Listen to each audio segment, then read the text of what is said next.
আমার কাকার কাছ থেকে একটা কাকার কাছ থেকে 4-5টা বেগুনের গাছ এনে লাগাইছিলাম। হ্যাঁ, সেখান থেকে দেখেন বেগুন ধরছে। তারপরে এই যে এই একটা ধরছে, সব কটা গাছেই ধরছে। হ্যাঁ, এই যে এই গাছে একটা ধরছে, তারপর এই গাছে ধরছে, এই যে একটা ধরছে,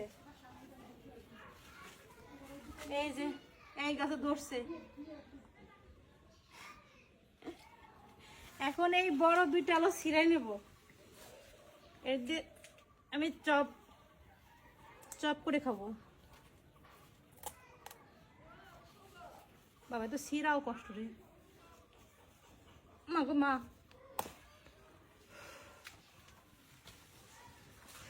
রোদে তাপ, এই যে বড় হয়ে গেছে। ও মা ছিঁড়ে গেলো, ওই দিক গাছ ছিঁড়ে দিতেছে। কাটা দিয়ে আছে বার। এই দুটা নিজের গাছে গাছ লাগানো, আর সেই সবজি ছিঁড়ে আর সেটা আবার রান্না করে খাওয়া বা ভাজি করে খাওয়া, যেটাই খাই, বড়া বানায় বা কি বলে চপ বানায়, শান্তি, অন্যরকম একটা শান্তি।